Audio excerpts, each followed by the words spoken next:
মেয়েদের হলে রাজনীতি না হলে ইয়ানতের টাকার প্রলোভনে খুব সহজে ছাত্রী সংস্থা থুক্কু জাসির সেবাদাসী সংস্থায় নেওয়া যায়। এই কমেন্টটা, এই পোস্ট এখনো ফেসবুকে আছে। এই ছাত্র দলের ঢাকা বিশ্ববিদ্যালয়ের শাখার একটা সিনিয়র নেতা করছে। এটা যদি হচ্ছে ধরেন এই উল্টো যদি ছাত্র দলের নেতৃত্বের উপর করতো কেউ একজন, ভয়াবহ তাণ্ডব সারা দেশে হয়ে যেত। শাহবাগ থানা কি এই ভাষা না, ভাষার কথা আমি বলতেছি, আমি ভাষার কথা বলতেছি। এইরকম আমি মিনিমাম ঢাকা বিশ্ববিদ্যালয় এবং কেন্দ্রীয় ছাত্র দলের মিনিমাম 20 জনের ফেসবুক পোস্ট থেকে এই জাতীয় পোস্ট দেখাইতে পারবো। আইনের শাসন মানেই বাংলাদেশের সরকার দলের শাসন, সরকার দলের শাসন, খোলামেলা কথা। ধরেন হচ্ছে আমি হান্নান মাসুদের উপর এমপি হওয়ার পরে আক্রমণ হয়েছে, একজন আউট হয়েছে, একজনও আটক হয়েছে, প্রত্যেকটা মিডিয়া কভারেজ দিছে, লাইভ হয়েছে কিভাবে আক্রমণ হয়েছে, অস্ত্র সহ আক্রমণ হয়েছে, অ্যারেস্ট হয়েছে। সেই জায়গায় যদি হাবিব ভাইয়ের উপর আক্রমণ হতো বা হাবিব ভাই হেঁটে যাওয়ার সময় যদি কেউ একজন গালিও দিত, কি অবস্থা হতো? বাংলাদেশে আমরা যে পরিবর্তনের কথা বলি, এটা হচ্ছে হাবিব ভাইয়ের এখন ক্ষমতায় যারা আছেন তাদের কথাই সর্বোচ্চ সত্য, ক্ষমতাদের বিপরীতে যারা আছে তারা যা বলে মিথ্যা। মানে আওয়ামী লীগের সময় আওয়ামী লীগ 2018 সালে রাতে ভোট করছে, এই প্রমাণ আমরা 2024-এর 5ই আগস্টের আগ পর্যন্ত স্বীকার করাইতে পারি নাই, মিডিয়া কর্মীদের দিয়েও করাইতে পারি নাই। বড় বড় মিডিয়া বক্তারা, বিভিন্ন এডিটররা আইসা বলছে না, এই ধরনের কোনো ভোট আমরা দেখি নাই। কিন্তু ঠিক 5 তারিখ সন্ধ্যাবেলা থেকে এবার হচ্ছে সকলেই ভোল পাল্টে দিয়ে বলা শুরু করছে, হ্যাঁ 2018 সালে রাতের ভোট হয়েছে, 24-এ ডামি ভোট হয়েছে, এটা যে শেখ হাসিনার দোষ, এটা কেউ এখানে এসে বিএনপি মানে হচ্ছে বিরোধী দলীয় নেতা ছাড়া, সাহসী কয়েকজন ছাড়া আর কেউ বলে নাই। 2014 সালে বিএনপির নির্বাচনে যাওয়া না যাওয়ার যে সিদ্ধান্তটা, সেটা সঠিক সিদ্ধান্ত হয়েছে, এটা টকশোতে এসে বিএনপির অনেক নেতারাও স্বীকার করে নাই। কিন্তু ঠিক 24-এর 5 তারিখের পরে সবার ভাষা চেঞ্জ, প্রত্যেকটা সিদ্ধান্তই সঠিক, শেখ হাসিনার প্রত্যেকটা সিদ্ধান্তই ভুল। কারণ বাংলাদেশে সব সময় মানে হচ্ছে ক্ষমতায় যারা থাকে তাদেরকে এককেন্দ্রিক সবকিছু করার পরে বিচার বিভাগ তাদেরকে কেন্দ্র করে ঘুরে, নির্বাহী বিভাগ তাদেরকে কেন্দ্র করে ঘুরে, এরপর হচ্ছে শাসন বিভাগ তাদেরকে কেন্দ্র করে ঘুরে, এবং এমন এক কেন্দ্রবিন্দু তৈরি করে ফেলা হয়েছে 72-এর সংবিধান দিয়ে, এরপরে বারবার সংবিধান সংশোধন করে করে বেগম জিয়ার বাসায় এই যে আওয়ামী লীগের তৈরি এই সংবিধান তাদের নিজেদের এটাকে কি বলা হচ্ছে, দলীয় ঘোষণাপত্র মাত্র, আমরা আসলে এই সংবিধানকে আমরা পরিবর্তন করে ফেলবো। বিএনপি ক্ষমতায় আসছে, স্থগিত করে ছুড়ে ফেলে দিব বলছে এই সংবিধানকে। বেগম জিয়ার ভাষাটা ঠিক, কোটটা ঠিক এইরকমই ছিল। আমি তখন ছোটবেলায় সবসময় বেগম জিয়ার বক্তব্য শুনতাম। তো এই জায়গা থেকে সরে এসে আমরা কি আসলে কি সেই সংবিধানের, সেই এককেন্দ্রিক সংবিধান থেকে সরে আসতে পারছি?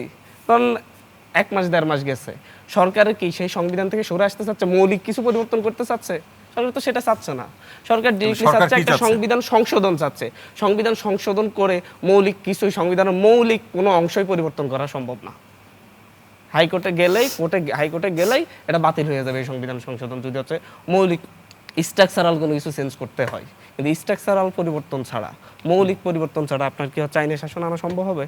আমার মনে হয় এটা স্বীকার করবে। কিন্তু সরকার তো বলছে যে সরকার জনআকাঙ্ক্ষার কথা বলতেছে, তো সরকারি দলে থাইকা যত কথাই বলতেছে সবই সত্য। এখন আমরা এখানে থাইকা যত কথা বলবো সবই ভুল, কারণ আমরা সরকার দলে নাই। হয়তো এক সময় আমরা সরকার দলে গেলে আমরা সত্য কথা বলবো, তখন আমাদের কথাগুলো সত্য হবে। কারণ সরকার এখন সবসাইডে দেশপ্রেমিক, জুলাই সনদের প্রেমিক, জুলাই সনদে সাইন করছে।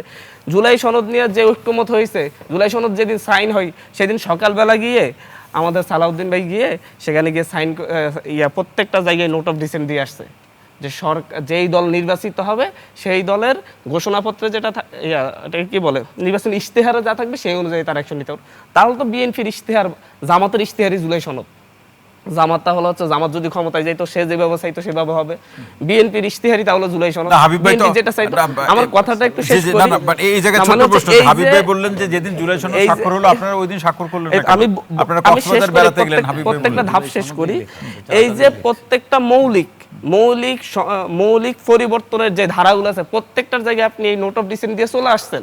তার মানে আর এতদিনের আলাপ আলোচনা কিছুই না। বিএনপি যেটা চাইছে, বিএনপি ক্ষমতা গেলে বিএনপি যেটা চাইবে সেটা হবে, জামাত ক্ষমতা গেলে জামাত ইসলামী শাসনতন্ত্র চাচ্ছে সেটাই হবে, এনসিপি ক্ষমতা গেলে এনসিপি যেটা চাইছে জনগণের কি হবে? মানে এই যে ঐক্যমতের যে ব্যাপারটা, ঐক্যমতের এখানে কিছু নেই। এরপর আমরা তো বলছি যে এই যে নোট অফ ডিসেন্ট দেওয়া, এবং এটা কিভাবে বাস্তবায়ন হবে, কোন প্রক্রিয়ায় বাস্তবায়ন হবে, সেটা যদি সরকার যদি আইন করে না দেয় তাহলে আমরা সাইন করব না। সরকার আইন করছে, আইন করে একটা অধ্যাদেশ জারি করে, আদেশ জারি করে সরকার আইন করছে, গণভোটে গেছে। আমরা বিশ্বাস রাখছি যে গণভোটে বিএনপিও হ্যাঁ চাইছে। বিএনপি কিন্তু 60টা কোশ্চেনের ব্যাপারে একবারের জন্য যখন মাননীয় প্রধানমন্ত্রী যখন হচ্ছে ভোট চান, বলেন নাই যে হচ্ছে আমরা গণভোটে হ্যাঁ চাই, এইটা চাইছেন উনি, কিন্তু বলেন নাই যে হচ্ছে আমরা এখানে কিছু ক্ষেত্রে দ্বিমত আছে, আপনারা হ্যাঁ দেন, অর্ধেক মানবো অর্ধেক মানবো না, এতটুকু মানবো এতটুকু মানবো না, এই ধরনের কথা বলে দেখতেন যে হচ্ছে আমরা সংবিধান সংস্কার পরিষদ করব না ক্ষমতায় গেলে, আপনার গণভোটে হ্যাঁ দেন, তবে আমরা জুলাই সনদ অনুযায়ী বাস্তবায়ন করবো, এই কথাটা তখন এইভাবে বলে দেখতেন। তাহলে দেখা যায় 51% ভোট বিএনপি পায় নাকি 20% পায় নাকি 30% পায়, তখন তো বলার নাই, তখন পুরোটা বাস্তবায়ন করবেন বলছেন। যে গণভোটের হ্যাঁ 60টা প্রশ্ন আছে, 60টাই বাস্তবায়ন করুন বলে জনগণকে ধোঁকা দিলেন। এখন ক্ষমতায় আমার আরেকটু শেষ করতেই বলুন, ক্ষমতায় এসে এখন আপনি ডিরেক্টলি অস্বীকার করে সেই জায়গা থেকে সরে আসবেন, আপনার ইশতেহার বাস্তবায়ন করবেন, তাহলে এই কথা বলেন না জুলাই সনদ বাস্তবায়ন করবেন। আপনি বলেন আমি আমার ইশতেহার বাস্তবায়ন করতে আসছি, জুলাই সনদ না, এটা জাস্ট ন্যাকামো। এরপর হচ্ছে আপনারা এই যে ভাই বললেন, সাইদ ভাই বললেন যে হচ্ছে মজুদদাররা কৃত্রিম লাইন তৈরি করে রাখছে, যার কারণে দেশে সংকট তৈরি হয়েছে। কয়জন মজুদদারের ব্যাপারে অ্যাকশন হয়েছে? এটা তো প্রমাণিত, ধরে নিলাম হাবিব ভাই একটা কথা বললেন, মজুদদার কয়জন মজুদদার, বড় মজুদদার অ্যারেস্ট হয়েছে, কয়জনের ব্যাপারে আর্থিক বললেন যে মজুদদার আবার ম্যানেজ করে ফেলে, যারা ব্যবস্থা গ্রহণ করবে তাদেরকে ম্যানেজ করে ফেলে, যারা সরকারে আছে তাদেরকে ম্যানেজ করে ফেলছে। তার মানে এইটা প্রধানমন্ত্রী শুরু করে কি সবাইকে, একবার জ্বালানি মন্ত্রী থেকে সবাইকে ম্যানেজ করে ফেলছে। মানে হচ্ছে বাংলাদেশে এই ধরনের মজুদদাররা প্রত্যেকটা লাইনে, মানে ওদের এত টাকা, ওরা কিন্তু হচ্ছে বাইক এলিমরা লাইনে দাঁড় করাই রাখছে মজুদদাররা। তাহলে তো তারা খুব প্রভাবশালী, রাষ্ট্রের চাইতে বড় প্রভাবশালী। এদের মাজা ভেঙে দিতে হবে। যারা রাষ্ট্রের উপরে প্রভাবশালী হয়ে গেছে এদেরকে ভেঙে দিতে হবে, সে যেই দলের হোক, যেই দলেরই হোক। এবং ব্যাংকের কথা আসি, ব্যাংক লুটপাট করে খালি করে দিয়ে গেছে। আমরা এই কথা বারবার বলি, কিন্তু লুটপাটকারীদের ব্যাপারে অ্যাকশন কি? অন্তর্বর্তীকালীন সরকার অধ্যাদেশ জারি করছে যে হচ্ছে যারা লুটপাট করে ঋণ খেলাপি হয়েছে, যারা ব্যাংকের মালিক ছিল, তাদেরকে আর কখনো মানে হচ্ছে এই ব্যাংকের মালিকানা ফেরত দেওয়া হবে না। বিএনপির এমন কি ঠেকা পড়লো আইসা যে 7.5%